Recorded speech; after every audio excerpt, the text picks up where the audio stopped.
Et si la technologie la plus avancée au monde ne se trouvait ni dans nos poches, ni dans nos ordinateurs, mais profondément enfouie en nous? Et si on possédait déjà, là, maintenant, tous les outils pour une vie longue et saine? Aujourd'hui, on est vraiment à la croisée des chemins. Un choix fondamental se présente. Pour prolonger notre existence en bonne santé, est-ce qu'on doit se tourner vers l'intelligence artificielle, les puces, les machines, ou est-ce qu'on doit plutôt apprendre à maîtriser la pure technologie humaine qu'on porte en nous?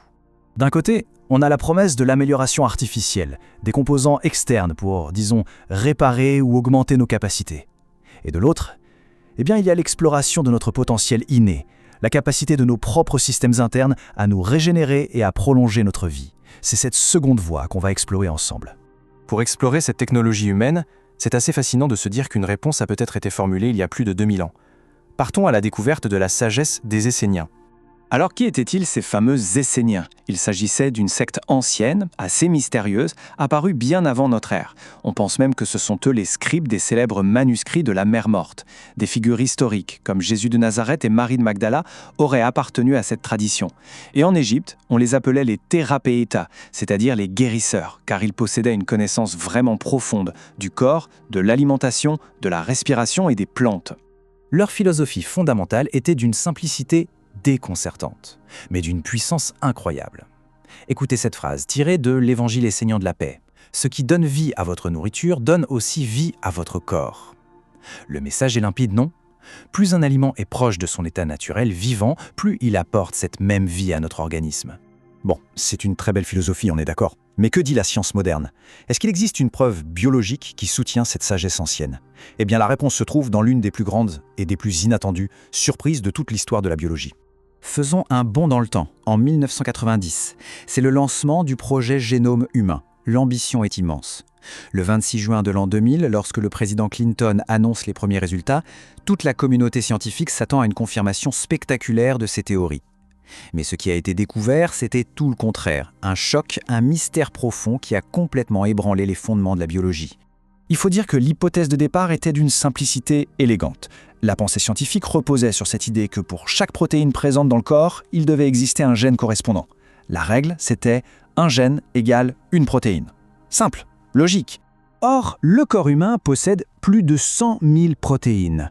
Logiquement, les scientifiques s'attendaient donc à trouver au moins 100 000 gènes. Mais regardez le résultat. Le génome humain ne contient qu'environ 24 000 gènes. Ce n'est pas une petite erreur de calcul, c'est un écart gigantesque qui a laissé tout le monde absolument perplexe. Et le mystère s'épaissit encore. Observez bien cette comparaison. Une souris commune possède environ 25 000 gènes. C'est plus qu'un être humain. Comment un organisme aussi complexe que le nôtre peut-il avoir moins de gènes qu'une simple souris? Alors, si ça ne vient pas du nombre de nos gènes, d'où vient notre incroyable complexité biologique? La réponse à cette question a non seulement résolu le paradoxe, mais l'a aussi ouvert la porte à une compréhension radicalement nouvelle de notre pouvoir sur notre propre corps. Nos gènes, en fait, ne sont pas une fatalité. Bienvenue dans le monde fascinant de l'épigénétique. Cette science nous démontre que nos gènes ne sont pas statiques. Au contraire, ils sont plastiques, dynamiques. Ils changent et s'adaptent en permanence en réponse à notre environnement, à nos choix et même à nos émotions. Et voici enfin la clé du mystère. Les scientifiques ont découvert qu'un seul et unique gène humain n'est pas limité à la création d'une seule protéine. Non, il peut en programmer jusqu'à 100 différentes. C'est cette polyvalence incroyable qui explique notre complexité. Nos 24 000 gènes peuvent ainsi produire des centaines de milliers de protéines. Cette découverte, elle provoque un changement de paradigme complet. On passe de l'idée d'être de simples victimes passives de notre héritage génétique à la reconnaissance qu'on peut devenir les maîtres de notre propre biologie, capables d'influencer activement l'expression de nos gènes. D'accord, donc nous savons que nous pouvons influencer nos gènes. Mais comment faire exactement? L'outil le plus puissant dont nous disposons pour ça est une véritable clé maîtresse, et elle se trouve dans notre cœur. En 1991, la science a fait une découverte stupéfiante. Le cœur humain abrite plus de 40 000 cellules spécialisées, des neurites sensorielles. Ce sont des neurones. Ils forment une sorte de mini-cerveau qui pense, ressent et se souvient, et ce de manière indépendante du cerveau crânien. Le cœur n'est donc pas juste une pompe. La fameuse clé maîtresse, c'est cette capacité, unique à l'être humain, d'harmoniser les neurones du cœur et ceux du cerveau. Cet état de synchronisation porte un nom, la cohérence cœur-cerveau. C'est un état physiologique optimal où ces deux organes fonctionnent comme un seul et même système, à une fréquence très basse de 0,1 Hz. La création de cette cohérence déclenche une fascinante cascade d'événements. Elle commence par soulager le stress profond du corps, ce qui permet à une enzyme clé de la longévité, la télomérase, de s'activer.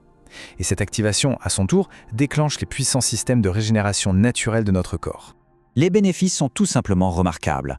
La cohérence réveille les enzymes de longévité, déclenche une réponse immunitaire si puissante qu'on l'a comparée à des antibiotiques, génère plus de 1300 réactions biochimiques bénéfiques, augmente notre résilience et peut même ouvrir la porte à des états de super-intuition et de super-apprentissage.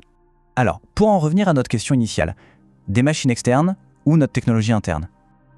Cette exploration suggère qu'on possède déjà un système incroyablement sophistiqué. Au fond, nous sommes la technologie que nous attendions. La question n'est peut-être plus de savoir si nous avons ce pouvoir, mais si nous allons enfin choisir de l'utiliser.